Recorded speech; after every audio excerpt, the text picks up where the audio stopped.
ফাঁসির আগে আপনার শেষ ইচ্ছা কি তা তো শুনবো, কিন্তু একটা বিষয় জানার খুব ইচ্ছা করছে। আপনার যে ফাঁসি হচ্ছে তাতে আপনার কোনো আফসোস বা অনুতাপ নেই যে আপনার বিরুদ্ধে অন্যায় করা হচ্ছে? আপনি আদালতে একটি কথাও বলেননি, এমনকি কোনো উকিলও ধরেননি। আচ্ছা, এখন তো বিচার প্রক্রিয়া শেষ হয়ে গেছে। ফাঁসির আগে যদি একটু বলতেন অ্যাকচুয়ালি আপনি ঘটনাটা কিভাবে ঘটিয়েছিলেন। হ্যাঁ স্যার, এখন মরার আগে আর বলতে কোনো আপত্তি নেই। সবাই শুধু শুধু আমাকে ভুল বুঝছে। আমি তো অ্যাক্সিডেন্টটা অত সহজে করিনি, রাস্তা পুরো ফাঁকা ছিল। রাস্তা পুরো ফাঁকা থাকলে অ্যাক্সিডেন্টটা ঘটলো কিভাবে? স্যার, আমি তো ভালোভাবেই বাইক চালাচ্ছিলাম, কিন্তু হঠাৎ করে একটা পাগল রাস্তার মাঝখানে এসে নাচতে শুরু করলো। আমি ভাবলাম, আমি যদি পাগলকে বাঁচাই তাহলে বাসের সবাইকে মারতে হবে, আর যদি বাসের সবাইকে বাঁচাই তাহলে পাগলকে মারতে হবে। আমি চিন্তা করে দেখলাম একজনের চেয়ে সবাইকে বাঁচানোই ভালো, তাই আমি সিদ্ধান্ত নিলাম পাগলকেই মারবো। সে না হয় বুঝলাম, কিন্তু বাসটা ধান খেতের দিকে চালালি কেন? স্যার, আমি যখন পাগলটাকে মারতে গেলাম তখন পাগলটা দৌড়ে ধান খেতে চলে গেল, তাই।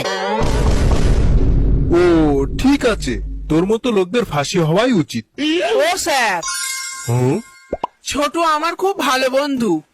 ওকে এত করে বলি যে কোনো অন্যায় কাজ করিস না, কিন্তু কিছুতেই শোনে না। ওকে ফাঁসি দেওয়াই উচিত। আরে তুমি ওর বন্ধু না শত্রু? বন্ধু হয়ে কেউ বন্ধুর ফাঁসি চাই নাকি? চাই না তো, আমি তো ওর ফাঁসি চাইছি ওর ভালোর জন্যই। কারণ এর আগে ওকে অনেকবার বারণ করা সত্ত্বেও অনেক অন্যায় কাজ করেছে, কিন্তু ঠিকঠাক মতো শাস্তি হয় না, তো তাই ও পার পেয়ে গেছে।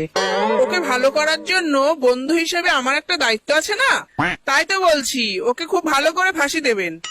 ফাঁসি তো শুধু ওকে দিলে হবে না, সঙ্গে তোকেও দিতে হবে দেখছি। এই ফাঁসি দেওয়ার সময় হয়ে গেছে। মৃত্যুর আগে তোমার কোনো শেষ ইচ্ছা থাকলে তাড়াতাড়ি বলে ফেলো। না, আমার কোনো ইচ্ছে নেই। সে কি, মৃত্যুর আগে প্রত্যেকটা মানুষের কোনো না কোনো একটা ইচ্ছা থাকে, কিন্তু তোমার কোনো ইচ্ছা নেই? ইচ্ছে নেই না, আছে। ও বাদ দিন, আমার ইচ্ছে কেউ কোনোদিন পূরণ করতে পারবে না। তোমার কি এমন ইচ্ছা যে কেউ পূরণ করতে পারবে না? বলেই দেখো না, দেখি আমি পূরণ করতে পারি কিনা। তাহলে বলবো? হ্যাঁ। দেখুন, শুধু শুধু বলে কিন্তু আমার মুখ নষ্ট করতে পারবো না। বললে আমার ইচ্ছে আপনাকে পূরণ করতে হবে কিন্তু। আরে বল না রে। আমার ইচ্ছে হলো আমার পরিবর্তে আপনি ফাঁসিতে ঝুলবেন। আমি ঝুলে পড়বো না? আদালতে তো মুখ দিয়ে একটা কথাও বাড়াচ্ছিল না, এখন তো দেখছি মুখে ক্ষয় ফুটছে। ও পুলিশ স্যার। ওহ, তোর আবার কি সমস্যা? না মানে ভীষণ খিদে পেয়েছে তো তাই বলছিলাম আর কি। খিদে পেয়েছে তো আমি কি করব? আমি কি তোদের জন্য এখানে হোটেল খুলে বসেছি নাকি? না মানে ছোটুর মুখের ফুটন্ত খই আমার যদি এক ঠোঙা দিতেন তাই বলছিলাম আর কি। কেউ যা তো ওটাকেও ধরে নিয়ে আইতো, দুটোকে একসঙ্গেই ফাঁসিতে ঝোলাবো।